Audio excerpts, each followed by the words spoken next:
सत श्री अकाल, स्वागत है। गौरव शुक्ला मैं हूं तुहाडे नाल।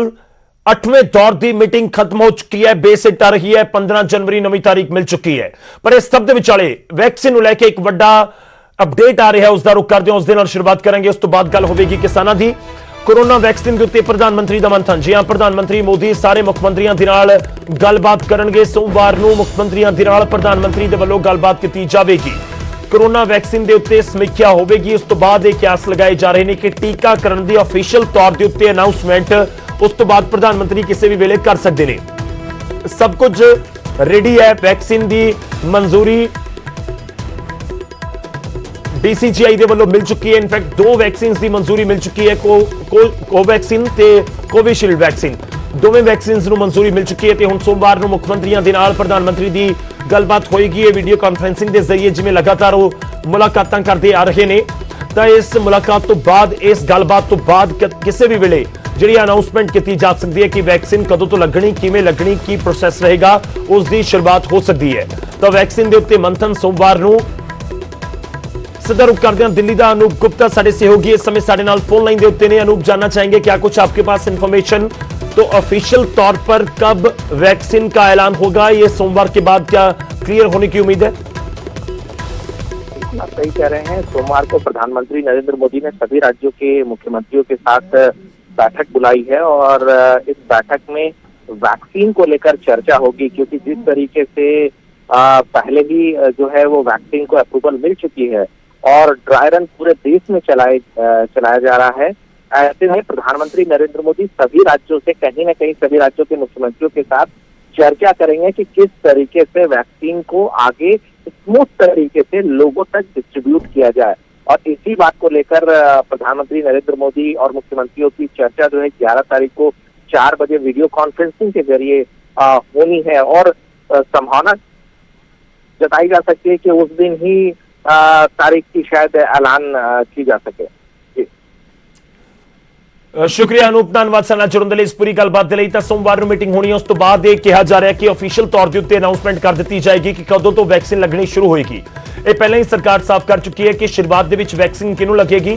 जो हेल्थ वर्कर्स ने, जिहड़े डॉक्टर्स ने, नर्स ने, जिन्होंने कोरोना काल के दौरान बिल्कुल फ्रंट लाइन के उत्ते आके कोरोना पेशेंट्स का इलाज किया, खुद दी जानां खतरे दे विच पाईयां। बहुत सारे जिहड़े डॉक्टर्स ने उन्होंने अपनी जानां भी गवाईयां ने। लगातार खबरां उस समय सामने आउंदियां सी।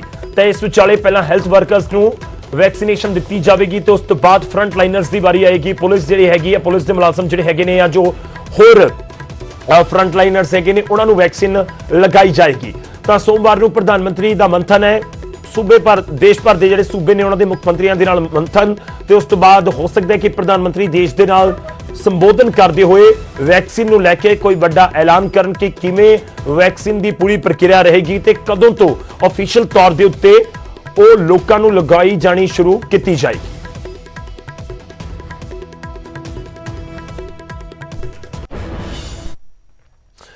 तो कोरोना को लैके अपडेट इस समय यही है कि वैक्सीन आ चुकी है, तो जल्द उसका ऐलान कर दिया जाएगा। सोमवार का इंतजार है। पर दूजे पासे बर्ड फ्लू एक होर चिंता वधाउण वाली बीमारी इस समय पैर पसारदी हुई देश के विच, खास तौर पे उत्तर भारत दे विच। हरियाणा दे विच बर्ड फ्लू की तस्दीक हो चुकी है, जहां 1,60,000 मुर्गियां नूं मारिया जाएगा, यह भी साफ कर दिया गया। हरियाणा सरकार के वल्लों पशु पालन मंत्री JP दलाल के वल्लों यह बयान दिता गया है। उन्होंने जानकारी दी कि पोल्ट्री फार्म्स के विच निगरानी रखी जाएगी।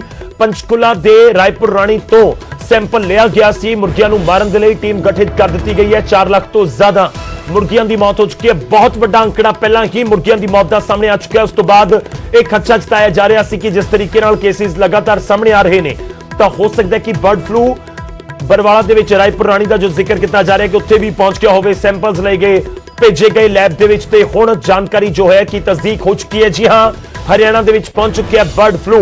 तो उस तो बाद इस समय जो जानकारी है कि 1.5 लाख तो ज्यादा मुर्गियां नूं मारिया जाएगा। पशु पालन मंत्री ने JP दलाल उन्होंने वालों बयान दिता गया है। पंचकुला के रायपुर राणी तो सैंपल लिया गया सी। मुर्गियां नूं मारन दे लई टीम गठित कर दी गई है। 4 लाख तो ज्यादा मुर्गियां की मौत हुई सी। भोपाल लैब दे विच जांच लई सैंपल भेजा गया सी, ते उस तो बाद जो रिपोर्ट आई है तो चिंता वधाउण वाली, क्योंकि तस्दीक हो चुकी है कि जी हां, ये बर्ड फ्लू का ही असर सी, इस करके ही मुर्गियां की मौत हुई है।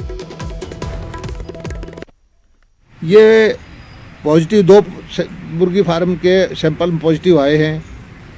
सरकार ने नोटिफाई कर दिया है कि इस पोल्ट्री फार्म के 1 किलोमीटर के अंदर जितने भी बर्ड्स ये पालतू मुर्गे हैं इनको सबको कलिंग किया जाएगा। कितने आए इस दायरे में? इस दायरे में हमारे पास से आए अंदाज़ा कोई 1.5 लाख से ऊपर, 1,66,128। एक इसमें फार्म आए 5। ਤਾਂ ਹਰਿਆਣਾ ਦੇ ਵਿੱਚ ਦਸਤਕ ਦੇ ਦਿੱਤੀ ਹੈ, ਤਸਦੀਕ ਹੋ ਚੁੱਕੀ ਹੈ ਕਿ ਬਰਡ ਫਲੂ ਦੀ ਵਜ੍ਹਾ ਦੇ ਨਾਲ ਹੀ ਜਿਹੜੀ ਲੱਖਾਂ ਮੁਰਗੀਆਂ ਦੀ ਮੌਤ ਹੋਈ ਉਹ ਬਰਡ ਫਲੂ ਦੀ ਵਜ੍ਹਾ ਨਾਲ ਹੋਈ ਹੈ। ਸਦਾ ਰੁਕ ਕਰਦੇ ਹਾਂ ਇਸ ਸਮੇਂ ਸਾਡੇ ਨਾਲ मनोज कुमार ਸਾਡੇ सहयोगी जुड़ रहे हैं इस खबर से ज्यादा जानकारी के नाल। मनोज, क्या कुछ इन्फॉर्मेशन आपके पास?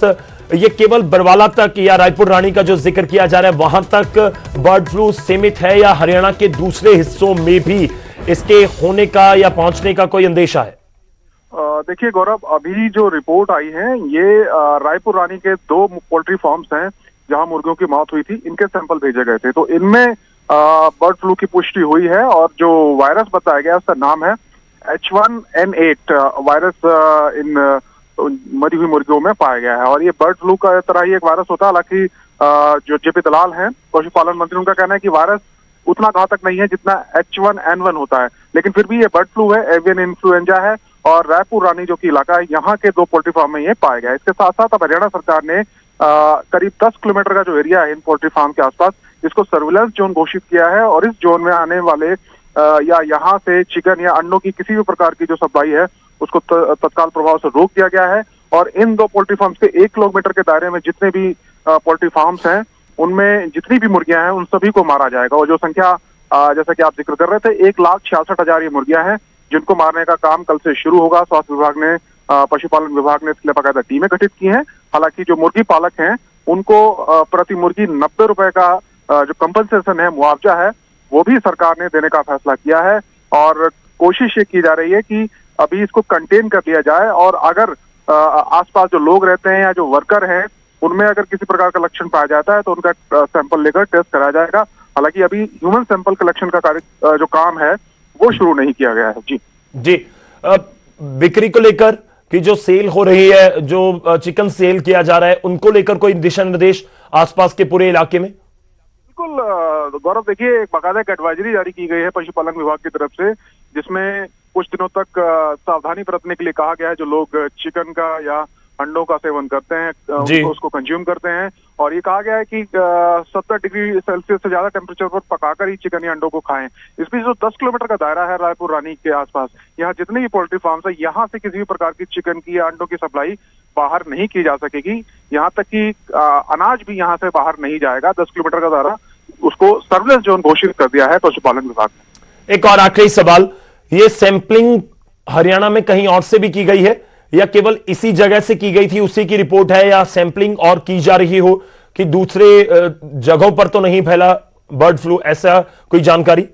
देखिए गौरव, अभी तक जो सैंपल कलेक्ट किए गए हैं ये सिर्फ पंचकुला जिला के रायपुर रानी और बरवाला में जो पोल्ट्री फार्म्स हैं यहीं से किए गए हैं। और इसका कारण यह है कि यहीं से सबसे ज्यादा मुर्गियों के मरने की खबर आई थी, इसलिए सैंपल सिर्फ यहाँ से कलेक्ट किए गए हैं। हालांकि जो दूसरे इलाके हैं जहाँ पे पोल्ट्री फार्म्स हैं वहां पर भी सरकार ने निगरानी रखी हुई है, लेकिन अभी तक वहां से इतने बड़े असामान्य तौर पर मुर्गियों के मरने की खबर नहीं है, जानकारी नहीं आई है। अगर ऐसा कुछ वहां पर भी होता है तो ये साफ किया गया पशुपालन विभाग की तरफ से, तो वहां से भी सैंपल कलेक्ट किए जाएंगे। लेकिन बाकी जगहों पर जो हालात हैं वो सामान्य है। पंचकुला में 10 दिनों में अगर 4 लाख मुर्गी मर गई थी तो इसे असामान्य हालात समझते हुए यहाँ से सैंपल कलेक्ट किए गए।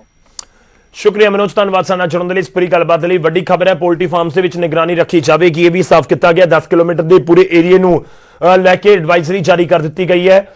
हरियाणा दे विच पहुंच चुके हैं बर्ड फ्लू, इसकी तस्दीक भी हो चुकी है। इस विचाले 1,66,000 मुर्गियां नूं मारन दा फैसला भी किया गया है। ते नाल ही सरकार ने भी फैसला किया कि जिहड़े पोल्ट्री फार्म वाले ने उन्हां दा भी नुकसान ना होवे, इस करके 90 रुपए प्रति मुर्गी वो भी उन्होंने मुआवजे के तौर के उत्ते दिता जाएगा। होर पैर ना पसारे ये बर्ड फ्लू की बीमारी, इस करके फैसला सरकार के वलों लिया गया है।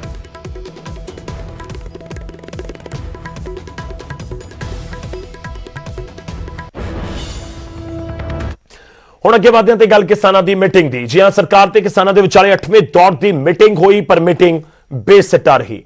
सरकार ने 15 जनवरी नूं अगली मीटिंग सद्दी है। कानून वापसी तां घर वापसी, एक किसान नवां नारा दिंदे हुए नजर आए ने।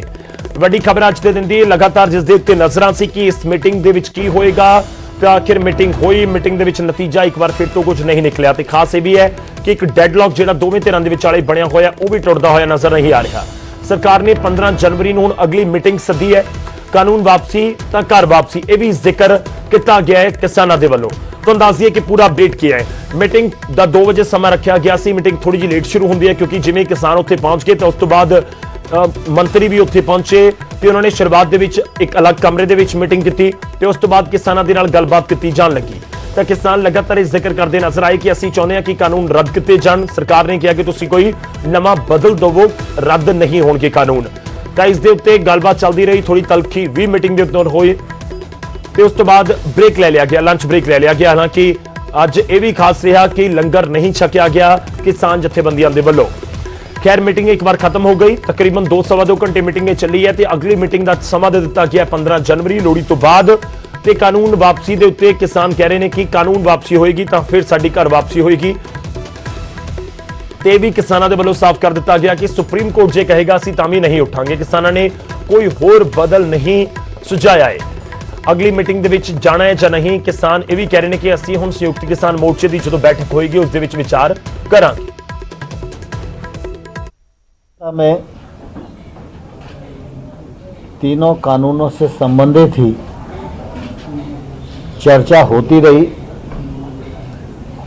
लेकिन कोई निर्णय आज नहीं हो सका। सरकार का लगातार यह आग्रह रहा कि रिपील के अतिरिक्त कोई और विकल्प अगर यूनियन दे तो सरकार उस पर विचार करेगी, लेकिन बहुत देर तक चर्चा के बाद भी कोई विकल्प आज प्रस्तुत नहीं किए जा सके और इसलिए आज चर्चा का दौर यहीं स्थगित हुआ। ਅੱਜ ਦੀ ਗੱਲਬਾਤ ਹੋਈ, ਲੰਬੀ ਗੱਲਬਾਤ ਹੋਈ, ਲੇਕਿਨ ਗੱਲਬਾਤ ਬੇਸਿੱਟਾ ਰਹੀ। ਥੋੜਾ ਅੱਗੇ ਹੋ ਜਾਓ। ਕੋਈ ਉਹ 3 ਕਾਨੂੰਨਾਂ ਨੂੰ ਰੀਪੀਲ ਕਰਨ ਵਾਸਤੇ ਨਹੀਂ ਮੰਨੇ ਹਲੇ ਤੇ ਨਾਲ ਹੀ ਚਲ ਐਮਐਸਪੀ ਵਾਲੀ ਤਾਂ ਗੱਲ ਸ਼ੁਰੂ ਹੀ ਨਹੀਂ। ਮੰਤਰੀਆਂ ਦੀ ਬੋਡੀ ਲੈਂਗੁਏਜ ਕੀ ਸੀ ਅੱਜ ਜੀ? ਬੋਡੀ ਲੈਂਗੁਏਜ ਵੀ ਠੀਕ ਸੀ, ਉਹ ਮੇਰੀ ਬਹੁਤੇ ਸਮਝ ਨਹੀਂ ਆਈ ਬੋਡੀ ਲੈਂਗੁਏਜ ਉਹਨਾਂ ਦੀ। ਜਿੱਥੇ ਤੁਹਾਨੂੰ ਲੱਗਦਾ ਸੀ ਕਿ ਸ਼ਾਇਦ ਕੋਈ ਬਹੁਤਾ ਪ੍ਰਭਾਵ ਪਾਉਣ ਦੇ ਵਿੱਚ ਕਾਮਯਾਬ ਹੋਵੋ ਕੱਲ ਦੇ ਟਰੈਕਟਰ ਮਾਰਚ ਦੇ ਨਾਲ, ਤਾਂ ਉਸ ਦਾ ਪ੍ਰਭਾਵ ਦਿਖਿਆ। ਮੈਂ ਤੇ ਪਹਿਲਾਂ ਹੀ ਕਿਹਾ ਸੀ ਕਿ ਟੋਟਲ ਅੰਦੋਲਨ ਦਾ ਪ੍ਰਭਾਵ ਜੋ ਹੈ ਪ੍ਰਭਾਵ ਹੋਊਗਾ। ਲੱਗਦਾ ਹੀ ਪਿਆ ਸੀ ਸਵੇਰੇ, ਤੁਹਾਨੂੰ ਮੈਂ ਕਹਿ ਕੇ ਵੀ ਗਿਆ ਸੀਗਾ ਇੱਥੇ ਬਈ ਜਿਵੇਂ ਪਿਛਲੀ ਮੀਟਿੰਗ ਬਹੁਤ ਟਾਈਮ ਰਹੀ ਵੇ ਮੋੜਾ ਮੁੜ ਗਈ ਹੁੰਦੀ ਆ, ਇਸ ਵਾਰ ਵੀ ਉਹ ਰਸਾ ਖਿੱਚੀ ਕਰ ਰਹੇ ਆ। ਅਸਲ 'ਚ ਸਰਕਾਰ ਉੱਤੇ ਰਸਾ ਖਿੱਚੀ ਜੀ ਫਿਰਦੀ ਆ ਵੀ ਇਹ ਕਦੋਂ ਖਾਰਦੇ ਆ। ਜਥੇਬੰਦੀਆਂ ਨੇ ਕਲੀਅਰ ਕਰਤਾ ਵੀ ਅਸੀਂ ਨਹੀਂ ਪਿੱਛੇ ਹਟਣਾ, ਅਸੀਂ 3 ਕਾਨੂੰਨ ਵਾਪਸ ਕਰਾ ਕੇ ਹੀ ਅੰਦੋਲਨ ਚੱਕਾਂਗੇ, ਉਸ ਤੋਂ ਬਗੈਰ ਕੋਈ ਅੰਦੋਲਨ ਸਾਡਾ ਚੱਕਣ ਦਾ ਕੋਈ ਪਲਾਨ ਨਹੀਂ ਹੈਗਾ। ਅੰਦਰ ਗੱਲਬਾਤ ਹੋਈ ਕਿ ਜਦੋਂ ਤੁਸੀਂ ਜਾ ਤਾਂ ਗੱਲਬਾਤ ਤਾਂ ਸਿਰੇ ਚੜ੍ਹਦੀ ਹੋਈ ਨਜ਼ਰ ਨਹੀਂ ਆਈ। 8ਵੇਂ ਦੌਰ ਦੀ ਮੀਟਿੰਗ ਵੀ ਬੇਸਿੱਟਾ ਰਹੀ ਹੈ। ਹੁਣ 9ਵੇਂ ਗੇੜ ਦੀ ਮੀਟਿੰਗ ਹੋਏਗੀ 15 ਜਨਵਰੀ ਨੂੰ। ਅਸੀਂ ਰੁਕਨੇ ਇੱਕ ਛੋਟੀ ਜਿਹੀ ਬ੍ਰੇਕ ਕਰੇ। ਜੇ ਤੁਸੀਂ ਬਣਾ ਬ੍ਰੇਕ ਤੋਂ ਬਾਅਦ ਇੱਕ ਵਾਰ ਫਿਰ ਤੋਂ ਤੁਹਾਡਾ ਸਵਾਗਤ ਹੈ। ਹੁਣ ਖਬਰ ਟਰਾਂਸਪੋਰਟ ਮਾਫੀਆ ਦੇ ਨਾਲ ਜੁੜੀ ਹੋਈ, ਜਿਸ ਦੇ ਖਿਲਾਫ ਪੰਜਾਬ ਸਰਕਾਰ ਸਖਤ ਨਜ਼ਰ ਆ ਰਹੀ ਹੈ। ਜਿਹੜਾ ਟਰਾਂਸਪੋਰਟ ਮਾਫੀਆ ਦੇ ਉੱਤੇ ਨਕੇਲ ਕੱਸਣ ਦੀ ਤਿਆਰੀ ਦੇ ਵਿੱਚ ਹੈ ਪੰਜਾਬ ਸਰਕਾਰ। ਟਰਾਂਸਪੋਰਟ ਵਿਭਾਗ ਨਿੱਜੀ ਬੱਸਾਂ ਦੇ ਵਿੱਚ ਵੀ ਵਹੀਕਲ ਟਰੈਕਿੰਗ ਸਿਸਟਮ ਲੱਗੇਗਾ। ਪੀਆਰਟੀਸੀ ਬੱਸਾਂ ਦੀ ਤਰਜ਼ ਦੇ ਉੱਤੇ ਵਹੀਕਲ ਟਰੈਕਿੰਗ ਸਿਸਟਮ ਲਗਾਇਆ ਜਾਵੇਗਾ। ਜਿਹੜੀਆਂ ਪ੍ਰਾਈਵੇਟ ਬੱਸਾਂ ਚੱਲ ਰਹੀਆਂ ਨੇ ਉਹਨਾਂ ਦੇ ਵਿੱਚ ਵੀ ਟਰਾਂਸਪੋਰਟ ਮਾਫੀਆ ਦੇ ਵੱਲੋਂ ਜਿਸ ਤਰੀਕੇ ਦੇ ਨਾਲ ਜੋ ਇਲਜ਼ਾਮ ਲੱਗਦੇ ਰਹੇ ਨੇ ਕਿ ਕਈ ਬੱਸਾਂ ਚੱਲਦੀਆਂ ਰਹਿੰਦੀਆਂ ਨੇ, ਬੜਾ ਕੁਝ ਇਲਜ਼ਾਮ ਲੱਗਦੇ ਨੇ ਤੇ ਇਸ ਵਿਚਾਲੇ ਰਜ਼ੀਆ ਸੁਲਤਾਨਾ ਟਰਾਂਸਪੋਰਟ ਮੰਤਰੀ ਨੇ ਉਹਨਾਂ ਦੇ ਵੱਲੋਂ ਇਹ ਜਾਣਕਾਰੀ ਦਿੱਤੀ ਗਈ। ਅਸੀਂ VTS ਲਗਾਇਆ। VTS ਕੀ ਹੈ? VTS ਵਹੀਕਲ ਟਰੈਕਿੰਗ ਸਿਸਟਮ ਹੈ ਜਿਹਦੇ ਨਾਲ ਪਤਾ ਲੱਗੇਗਾ ਕਿ ਹੁਣ ਬੱਸ ਦੀ ਲੋਕੇਸ਼ਨ ਕੀ ਹੈ। ਬੱਸ ਅੱਡੇ ਦੇ ਵਿੱਚ ਹੈ, ਬੱਸ ਕਿੱਥੇ ਕਿਹੜੇ ਰੋਡ ਤੇ ਜਾ ਰਹੀ ਹੈਗੀ ਹੈ, ਬੱਸ ਕਿਹੜੀ ਰੋਡ ਤੇ ਕਿੰਨਾ ਟਾਈਮ ਰੁਕੀ ਹੈਗੀ ਹੈ ਔਰ ਕਿਸ ਟਾਈਮ ਤੇ ਬੱਸ ਚੱਲੀ ਹੈ, ਕਿਸ